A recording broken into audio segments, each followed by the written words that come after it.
Right, lads, another group call. Thanks for giving me your time on your Sundays, boys. Today we're talking about swimming, something that I'm definitely not an expert in, but I'd say I'm a bit more of a grinder in the pool and have, definitely had some progress. So happy to share what I've learned. And we've also got Lockie, who's going to hopefully give us some wisdom as well, because he's a swim coach and very, very fast in the water himself. Finny, question for you to start us off, mate. What's the most frustrating thing for you in the pool at the moment?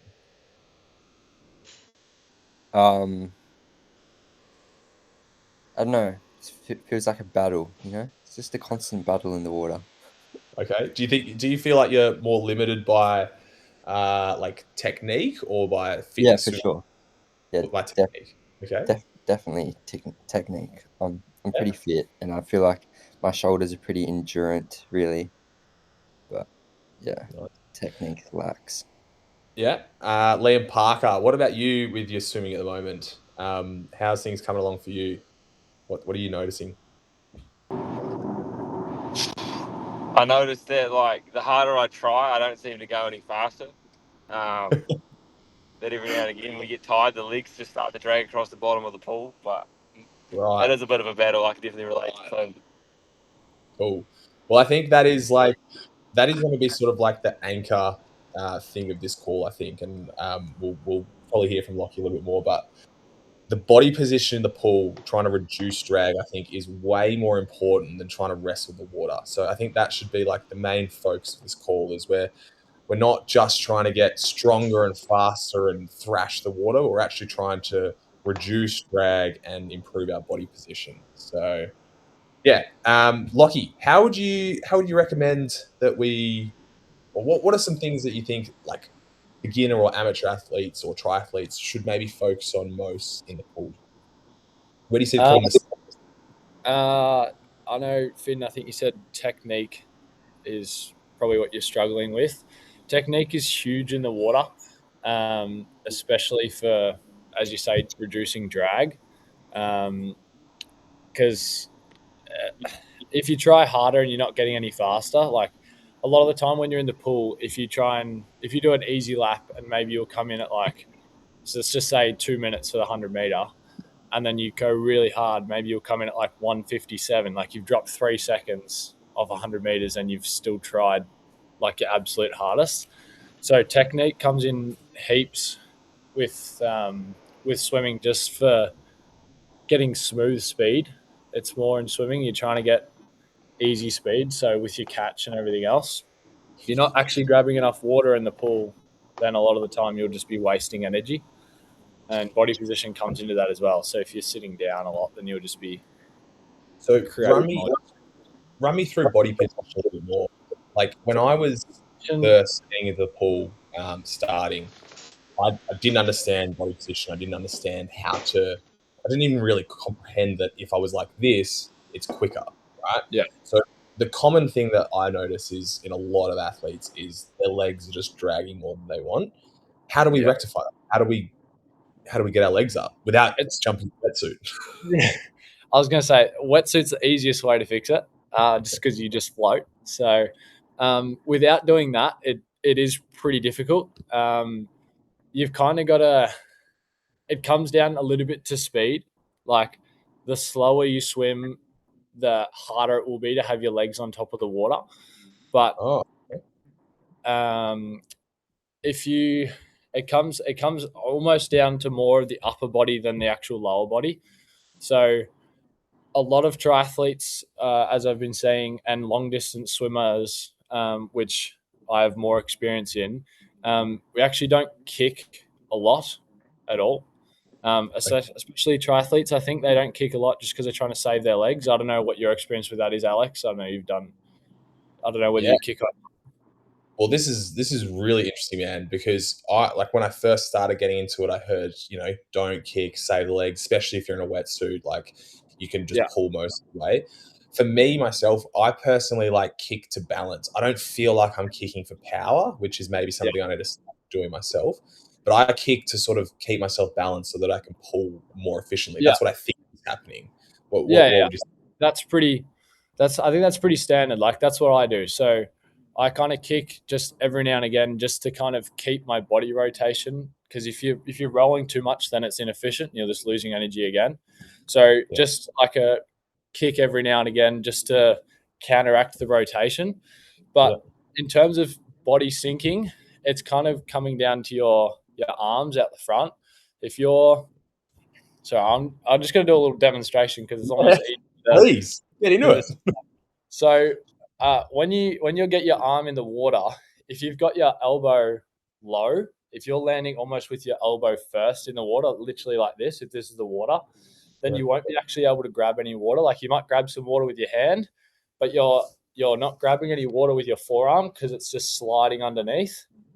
So when you go into the water, this comes into technique heaps, and you've got to kind of play with it lots because everybody feels it differently. But have you guys ever heard of? Well, Alex, have you heard of catch or swimming catch? I think most of the boys here would have heard that term. Yeah. If you haven't, then So put your hand. the catch is just the position of where you actually start catching the water. So a great way to think about it is fingertips below your wrists, wrist below your elbow, and elbow below your shoulder. So if you got any of those out of whack, so if your fingertips are not below your wrist, then you're not grabbing any water with your hand, and same with your elbow. So if you come into the water like this and the catch, you kind of got to sit out for a little bit, and then you can feel the water catch under here. And if you think about if you really push down, you could literally lift yourself up out of the water and just spring up. Obviously, you're not trying to come up and you're trying to go forward. But if you can play with that and do some research around that and try and focus on catching under here, then that's kind of So I have a question. from. Yeah. I love the demonstration, by the way. Even as you're like doing this, I don't think I could do that really well, but you were just nailing that. But I hear a lot of people, a lot of Instagram, like from effortless swimming, whatever it is, they say when we enter the water, we want to extend and hold the arm out front before we pull. Now, if I'm entering here and trying to catch and trying to feel that water, I get lost in my brain about like trying to extend, and then I feel like I can't really demonstrate it because I'm here. But if I'm trying to extend, I'd sort of lose that water that I'm trying to catch. Does that make sense? So what would you say? Makes sense. That's that hard part because they say once you enter the water, so you're trying to enter the water like just above your head, and then once you enter the water, you're stretching out. So and once you stretch out, ideally once you stretch out, you're holding for a sec, and then you come down and catch. But a lot of people, once they stretch out, it becomes really difficult. So there's lots of drills which are extremely hard to do because they just require you holding your arm out. And if you've ever tried to just hold your arm out in front while swimming, it becomes really hard. It slowly gets lower and lower and lower. And then when you're all the way down here, there's nothing to catch anymore because you're nearly at the bottom of your stroke.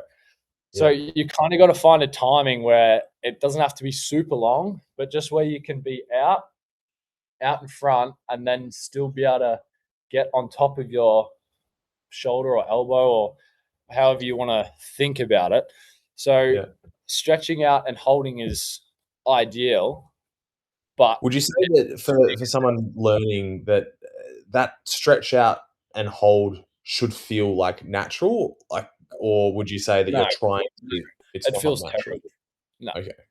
It's never gonna feel. It's gonna feel hard all the time. I find it hard all the time. Like I'll be swimming and I'll be like, oh fuck, like I'm being lazy here. So I'll try and start stretching out more, and then you can start to really feel it, and your shoulders will burn even more because you're just holding your arm out front, trying to hold your body up. I heard I was swimming once with somebody a few months ago now, and somebody used the terminology, you want to try and swim over a barrel. It's essentially like when you're in the water, that feeling of like there's a barrel there, your fingers below your wrists, your elbows below you, and then you're trying to pull it back. Have you heard that terminology? Similar, but yes, I've heard it. So you're trying to, if you can see my arm, how it kind of curves around, if you grab over the barrel and then you pull the barrel underneath you and you're trying to get over it. I've got a few more questions, but I'll open. Does anyone else have anything here that they want to quickly jump in on? Yeah, Finny? This is kind of random. So, So I swim at like about a 140 pace average. When I'm at the pool, I probably have shit form, so I'm a shit 140 swimmer. Have you coached athletes that are like in my position that are kind of shit, and then they fix their technique, and then they can swim They're in a like lot faster. the 130s? Is that Yeah. common? Yeah, because you're extremely fit at a 140 pace, except if your technique's bad, like essentially you're inefficient at swimming. So if you're really fit at being inefficient and then you create a little bit more efficiency, then your fitness will transfer over, and being more efficient and with the same fitness, you're just going further faster, if that makes sense. Yeah. Can I Okay. also ask a question? Yeah. You mentioned earlier that you enter into the water and then stretch out. When I came back from NZ, I went back and watched a lot of effortless swimming. Yeah. And I watched a lot of people. And what I would do is I would stretch out before I even got to the water. I would be stretching as far as I can, and then Yeah. my hand would go down, and then I would start. Some people like to do that, which is fine, but it's kind of, you don't want to get stuck if you stretch out too far before you hit the water. If you're really stretched out and your arms really straight, then your first catching movement can be your shoulder dropping down and your elbow. So the reason that I like to enter as my just in front of my head, because I can stretch out. I can feel that I've still got like pressure in my lats, like my lats are ready just to fire and just pull through. So I like to enter there because I can feel like I'm still there. Whereas if I stretch out, I don't feel like I have loaded tension and ready to kind of catch and pull. And It kind of makes sense in my head. Sorry to interrupt there, Cade. When you're entering sooner and then extending out, you're almost like keeping momentum. It's like this feeling of like we're still moving and pulling rather than. And the slapping of the water, if you come out really far, you're not entering, like if you think about say the tip of a rocket ship, how it's trying to be as aero as possible. If you think about something flat and just slapping into it, or something that's gliding into the water, then it's also helping you be more efficient again, because the way to think about entering the water is you want your whole arm to enter through the same spot. And you can look at you'll know if you enter properly. This is extremely hard to do. If you enter perfectly, you'll have no bubbles come off your arms when it's in the water. So if you look at your hand when it's in the water after you enter, there'll be no bubbles coming off your arms whatsoever. So if you're like reach out and you slap down, then obviously there's going to be bubbles and stuff. But the most efficient way to enter essentially is by entering all through the same spot and having the least amount of bubbles coming out off your arms, if that makes sense. yeah, no, cool. Thank you. Cool. Yeah, this is really good. Brad, Liam, Lewis, just chime in if you guys got questions at any point. Looks like Brad might be chiming in. Oh no. Yep. Yeah, just a quick one. One thing after watching a lot of the YouTube videos and whatnot, they talk about like breathing, not breathing too early. Like you want to almost, Yeah. I suppose the timing of the breathing, and also having one arm out in front at all times. You don't want to be almost swimming, because effectively if you have both arms, if you're not timing it right, you potentially for a split second are swimming with no hands out in front. Is that something? Yeah. So Keen. timing. Sorry. What was that? Sorry. I said I'm keen to hear about the breathing as well. Yeah. Yeah. So timing of your actual arms is important. A lot of people talk about trying to have. You have to have one arm out in front essentially at all times, so you're keeping that body position. So then your front of the body's not sinking, and it's almost the timing's kind of when you're getting it's really difficult, because again it's like holding your arm out for as long as possible while still being able to get that catch. So it becomes pretty difficult. But the timing kind of, if you can get your other hand to around your head and then you switch and you pull. So this is a good way to describe it. I'm gonna have to stand up for this though.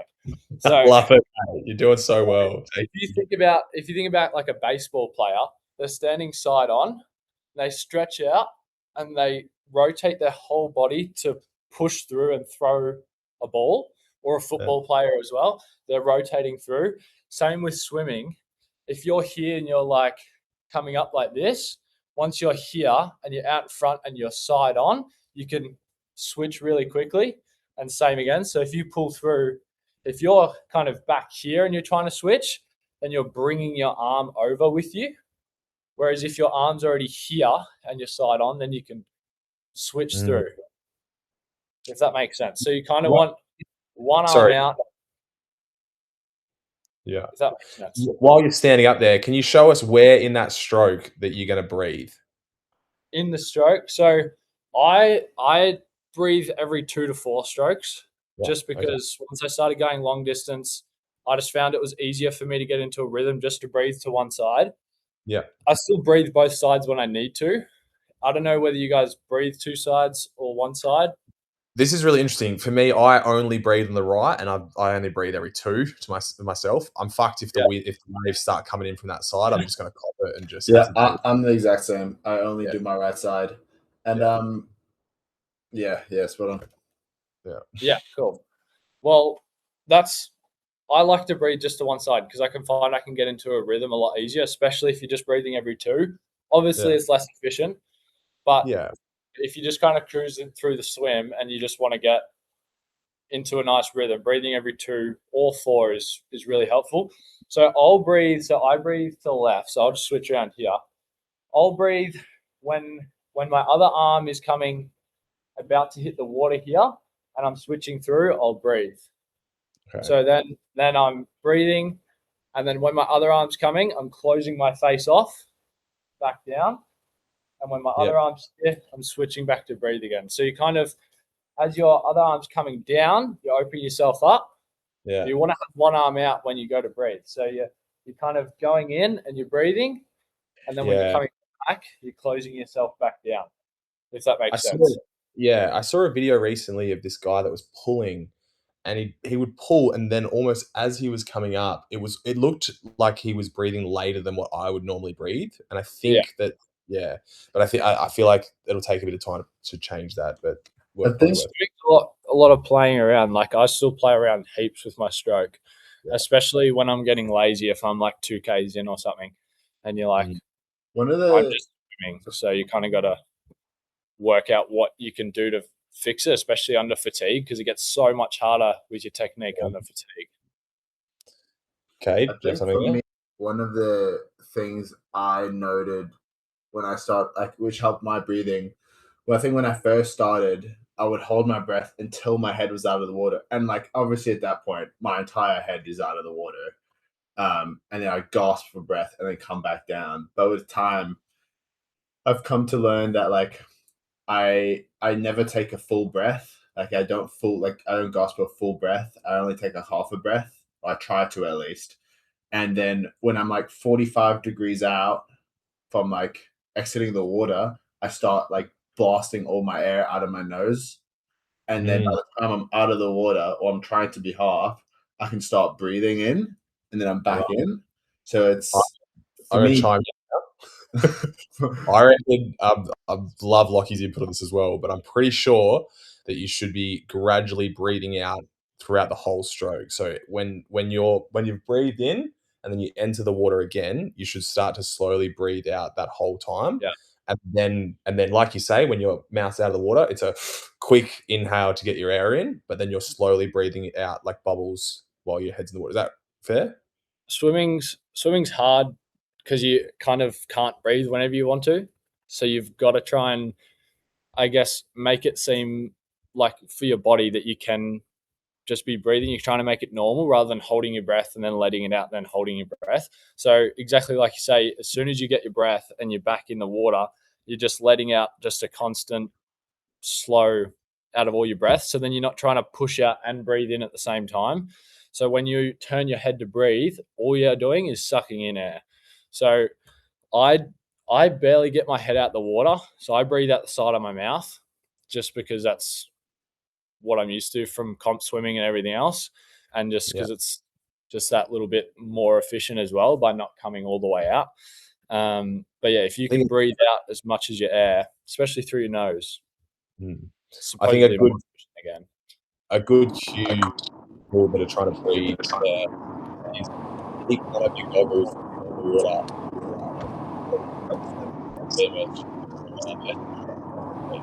So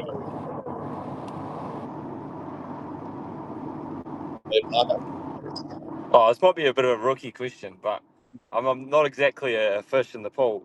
But like, I mean, I've tried to keep half the goggle in the water when I'm breathing. But I just, how do you avoid taking in half the pool? Because I honestly, I get out and I'm so hydrated. I feel like shit. I've just sucked in so much chlorine. I'm like, fuck, ready to go. I can't seem to avoid it. Yeah. anything on So that one? yeah, yeah. So when you're doing that half goggles, kind of half in, half out, you literally have to breathe out side of your mouth. Otherwise, you're breathing half water and half air out of your full mouth.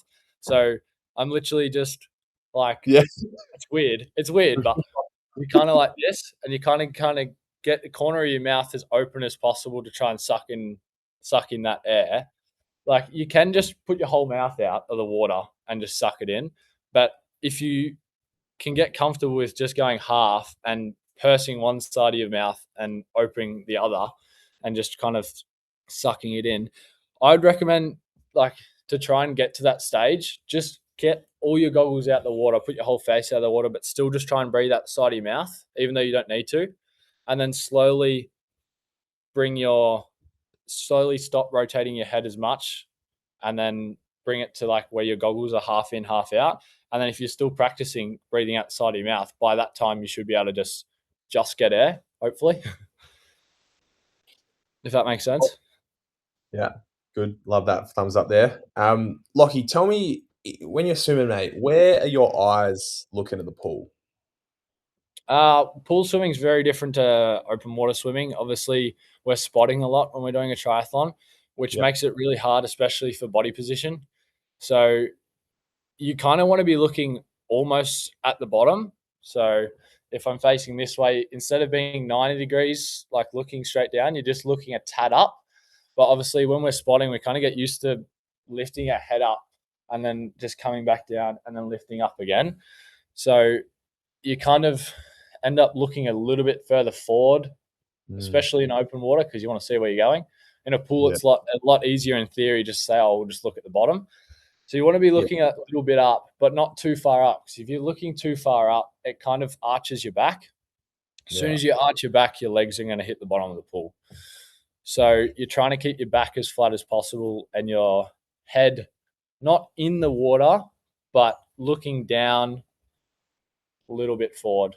But you don't want your head to be fully up out of the water or fully in the water. You kind of want to be just a relaxed. Yeah. Something that I'm started doing in the pool is anytime I'm using a pool buoy, I'll practice sighting. So I know that like the pool buoy is going to bring my hips up, and I know that in triathlon I'm going to be out in the open water. I'm going to have to sight. So whenever I've got a pool buoy between my legs, I do one or two, sometimes two lookups a lap, where I just try and spot the clock. I try and spot the lane number. I try and see who's in front of me, whatever it is. But I'm just constantly practicing that motion of like coming out of the water and then going back down and getting my head down again. Because if you don't practice that when you get to race day, you're going to be like looking up, and then you won't go back down to the position that you're trying to keep your head down to keep your legs up. It's something that I'm going to be focusing on drastically in the lead up to Kona, because Kona is not a wetsuit swim, so I'm not going to have that buoyancy at all. But yeah, I'd recommend if any of the boys are in the pool and wanting to practice sighting, whenever you get a pool buoy between your legs, just chuck your head up and try and sight something. Cool. Anything from anyone at the moment? Liam Mosey, I know you're a bit of a swim coach as well, mate. Anything from you on this so far? One thing I find that helps with the breathing and keeping a goggle in is making sure you're mostly turning your neck and not actually lifting your head. Because a lot of people fall into that trap and they turn and lift the top of their head as well, which then angles your mouth back into the water. So if you can focus on keeping the top of your head down while trying to learn to breathe out the side of your mouth, that will speed it up. Because if you end up lifting your head to do it as well, one, you throw your body position off completely anyway, but two, your mouth ends up still in the water. So you counteract yourself there. Love that. Love that. Great. Anything from you so far? Yeah, I got a question about kind of hand entry. Well, I'm all right in the pool, and then as soon as I get into the ocean, my technique falls apart, and I end up being like a snake, left, right. And I think part of that's because of especially my right arm. I don't know if shoulder mobility and how tight your lats are has anything to do with how well you can stretch out and into the water. But I quite often come across my body and then I'm just snaking as I'm swimming. And then a follow up to that is how important is the timing of when you do your kicks with your stroke, or does it not really matter? Great questions. I'm super keen to hear about the kicks as well. Like, do we need to be hitting like a nice 2-beat kick? Does it really matter, or should we just do what feels natural? What do you reckon, Locke? I'll start with your hand entry. Hand entry, yeah, the least amount you can cross over, the better. Because as soon as you cross over, your spine's not straight and you're turning over like this. So you're gonna just zigzag, and if you zigzag a K and a half, you might end up doing 2Ks. So just try and it's easy if you can follow a black line in the pool and just really feel about. You can look at where your hand is and just make sure you don't cross over. I mean, so you might have someone else in your lane, so it might be difficult. But if you can just sit on a black line and just watch your hand stay on the right side and then stay on the left side, and then just try and really get a feel for that. So then when you get out in the ocean, you know where your hand is, like you know whether that's crossed over too far or not. And kind of, you're just going to have to really play with it and just see what it feels like when you are crossing over and when you aren't. Just quickly on that one, I've come to terms with not crossing over at some point in my swimming journey. But one thing I put a lot of pressure on myself to pull the water back completely in a straight line. And I'm interested to know whether I know we want to be pulling it backwards, but at some point the hand and the arm ends up coming. We're supposed to bring it closer to the hips, or are we just trying to keep it on train tracks all the way back? I saw an effortless swimming video and it sort of made sense to me at the time. Keen to know your thoughts on that one. So when I get lazy, I actually start. I'll show you my hand. When I get lazy, I actually start. When I get into the water and I get to here, I actually go like this, which just means I'm losing water. So I'm going around the water I've caught because it's easy to get my hand back and out so I can come around. So I'm doing like an S pattern, which people used to think was better, but it's just if you can stay in that same trajectory all the way to your thigh and then push it out, then it's better because that water that you've caught at the top, it's all still there, and you you kind of want to think of it as once you get in and you got that water and that catch, you're pushing your body forward rather than pushing the water away. So it's like if you think about walls in the pool and you're grabbing that wall and you're pushing yourself past the wall, and that's that catch kind of thing. Cool. What about the with your kick? Kick is just whatever feels the best. Kick is hard. It's kind of it's hard to describe the actual timing of kick because it's very different for everybody and it's different about how many strokes you're taking and how quickly you're taking your strokes. So your kick's kind of whatever feels natural. You'll pretty quickly feel whether it's wrong or not though, because your body will be like twisting where it shouldn't be because your kick is going the opposite to your arms. So kick is a funny one. If you're sinking too much and you feel that your kick is bringing you up a little bit, then definitely just keep kicking. 6-beat kick, which is obviously just a full kick, is probably not necessary. Just because we don't need to be using our legs that much, I don't think. But if you can stick to like a 4 or 2 or go between 4 and 2, whatever feels best. I think that's so nice to hear for me, man. Like I have so many thoughts and like, should I be kicking a little bit harder? Like how much, like, should I be putting more force through this? But to hear you say that we do want to be kicking, but we want it to be feeling like relatively natural as well. That's nice to hear. If you go through like a 2-beat kick for a lap and you just swim same with your arms compared to a 6-beat kick, you're not shaving off barely any time, but you're going to feel way more fatigued. Like kick is balance balance mechanism, and it does pick up a little bit of speed, but it's not everything. Everything's upper body for swimming. I've got I'm gonna pick your brain about some drills that you would highly recommend for us in a moment, mate. But before we do that, do you do much just kicking with a kickboard? Like, would you recommend that? Is it good to build Every strength? now and again. Like Yeah. the Training Peaks program I was doing that I was following, I didn't do the kick. Okay. I did the pull. But I wouldn't do the kick. Like it would have 100 meters pull, 100 meters kick or something. And I was kind of just skipping the kick just because it doesn't really, like, it's good for strength and stuff, just getting used to the kicking in the pool. But for me, it was more about my technique under fatigue when I'm pulling. Yeah. So Okay. your legs are always going to kick pretty much the same from start to end. What about paddles? Are you using Paddles are them? great. Yeah, paddles are the best. Use Okay. paddles if you've got them. If you don't Yep. have them, try and get some. Yep. Because Let's paddles just are the say best. sorry. Let's just say you're doing like three sessions a week on an average. You're doing 3Ks in the pool, and you're training for Ironman distance, whatever it may be at the moment. What percentage of paddles would you recommend? What would you think would be the appropriate amount of paddles to use? Obviously, you don't want to overuse them because then you feel slow as shit. Yeah. But paddles are the best thing to feel your catch. So when I was talking about catch, paddles obviously catch heaps of water because they're a solid paddle. So it's the best thing for feeling that.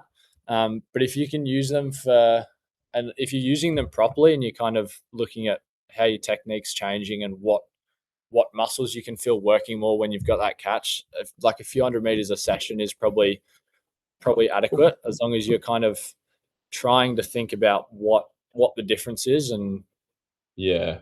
that makes sense. I'm thinking like, fuck yeah, this is gonna improve my speed here. How good? That's all I'm thinking about when I use the pad. Yeah, I mean, I'm it's just like, yeah. cool, man. All right. I don't know if anyone else wants to chime in at any point. Please do, boys. But I'm super keen. So most of you will know this. When I schedule swims, boys, there's no drills, right? I did my sub 9 and I learned how to swim purely from just doing freestyle and fucking doing lots of it, right? I just don't do drills and I haven't scheduled any drills. So this is a little daunting asking this question because maybe I'm going to have to add some in, which I'm actually terrified about. But Lockie, what sort of drills would you recommend we do? And what sort of portion of the sessions would you recommend that we do that?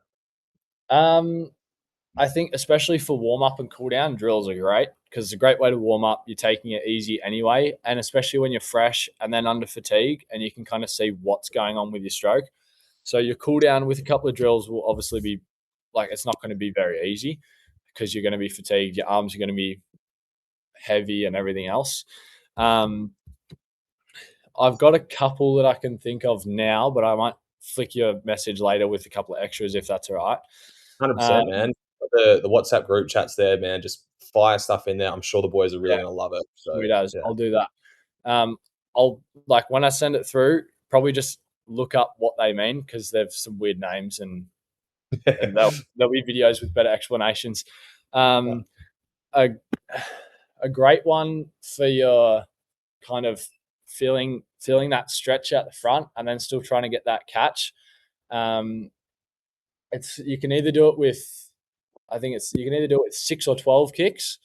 So you're basically hitting the water with your arm, and once it's stretched out, you're just taking 6 kicks. Literally, it's just called 6 kick switch. 6 kick switch. Yeah. So you're taking 6 kicks once you get out in front, and then you're switching. And you can take a breath when you do your arm, but you're trying to keep your arm out in front for 6 kicks, not to let it sink, and then still trying to get that catch and then switch over. You can do it with flippers because it is not that easy. So you can do it with flippers to start. So you can do 6 or 12 kicks and then switching. That's a good one. Where am I holding my other arm in the meantime while it's just alongside my hip? Yeah, just alongside your hip. Just ready to bring up and then switch.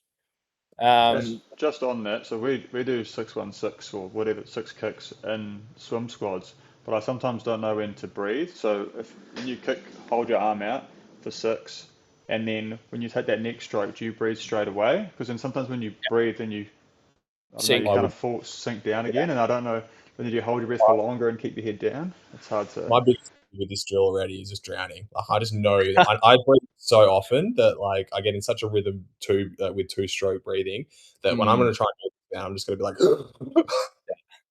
Yeah, so flippers, if like first time you do it, just try and chuck on flippers if you've got them because it helps you just stay up. And the faster you're going, the easier it is just to stay above the water, especially when you go to breathe. If you can breathe just towards the end of your 6 kicks and then your arms coming down anyway. So if your arm's going to come and sink when you breathe, just do it at the end of your 6 kicks and you try and get your catch in and then switch, or you can do it at the start of the stroke. So as you're stretching out, breathe and then try to bring it back in. So either at the start or the end of your 6 kicks, I'd recommend is probably the best time to I might breathe. try at the end. Might help. Yeah. All right. Cool. So 6 kick switch. I like it. Use flippers, opposite arm by the side. Breathe. Sorry, I'm just writing a couple of notes here. Breathe. 4 at the end. Right. Anything else? Another one is just kind of an adaptation of that one. Instead of just having your arm by your side, I don't know if anyone struggles with their arm dragging along the water when they're coming out, but this also helps that as well. So as long the same thing, your arm's stretched out, and when you come over, instead of putting your other arm in the water, you're touching the water, you come back, and then you go in. So it's kind of you come forward, back, kind of touch your hip. You don't have to go all the way to your hip because that can be hard, and then come back and go in. So you're trying to keep your other arm out, elbow as high as possible, so you're not touching the water in front of you when you're bringing your arm over, and then coming in and then doing the same on the other side. So what's the name for that one? Can't even remember. So fuck. Give it a name. I don't even know on the spot. I'll figure out the name for it. It'll be online for now. Similar, yeah. I'll make some notes now. Cool. All right. So 6 quick switch and the touchback. Yeah. Touchback. Okay, that's a good one. Yeah. If you're doing pools with paddles, then if you just want to do it with a pool boy as well, because then you can really slow down your swim. The slower you can swim, the easier it is to kind of work on the figure out the technique. So if you just put a pool boy in, stop you from sinking, paddles, and then you can really literally get your arm in, feel where your catch is, do the stretch and everything else, and really slowly pull through. Look at where your arm's going. Literally just watch your arm go past if you want to. Like, doesn't really matter. Just so you can kind of get an idea. Would you ever do some of these drills with paddles and pool boy? Yeah, well, I do. You could definitely do these ones out in front with paddle, just to help keep your arm up. Cool. Right. Pool boy, or you get either go pool boy or flippers. I wouldn't do both though. Okay. Yeah. I think if you've got flippers, for me, flippers would be the ideal one for me right now. There's just no way I'd be sinking straight away trying to do this. Yeah. Try not boys, to flippers too much though, because they can really fuck with your ankles, especially if you long ones. They can do a lot of damage to your ankles, and then if you go on a run or something and your ankles because it's kind of hyperextending your ankle almost every time. It's got lots of load, so use the flippers, just not in excess. I'd say, because I've had that issue. Liam Mosley, any other drills that you'd recommend? They're probably some of the better ones. The rest is honestly it comes down to personal. If depending on your weakness would depend on what some people would need. One for breathing with the goggle I do. It's a very basic one, but it's just a Superman breathing. It's very similar to just keeping your arm out, but you can hold on to a kickboard so you can just purely work on breathing. It takes everything out. So you just have hold on to the kickboard, have an arm out in front of you, and then just breathe and don't even worry about a stroke. And then I would then move into the 6 kick switch. Okay. But that's That's probably the other one. Otherwise, just kicking and Yeah. everything else is Well, I think for me, anyway, as a coach, I think not having too many of these is probably a good thing in the beginning. So I'll probably start playing around with some of these. And for those of you boys that are on the call now, and for those that watch it back, feel free to do your warm ups and have a go at these. Just try them out.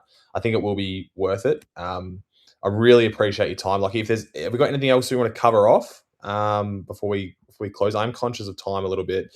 May is actually, my partner is doing a high rocks up in Brisbane today, so we're about to drive up to Brizzy and pick Kados up, and then go and have some dinner tonight. So that's gonna be fun. But yeah, anything else on swimming, lads? It's been a good call. Any other questions you want to cover? Nah. Last chance. Beautiful. Well, lads, Lockie, first of all, man, Lockie, you haven't even started with me yet, mate. Your first day is tomorrow, and you already added so much fucking value to these boys. I personally am very grateful. I think I speak for everyone here. Really appreciate your insights, mate, and keen to teach you a hell of a lot about the bike and run now. Lads, have a wonderful Sunday. Thank you again for your time on a Sunday. Really appreciate it, and we'll chat to you all very soon. All right. Thanks, guys. Have a good one, legends. Ciao. Thanks, Loki. Thank you. Thanks, Lockie. Cheers, mate. Bye. Yo. Oh my god, I would probably, I don't know, like traffic's like was crazy.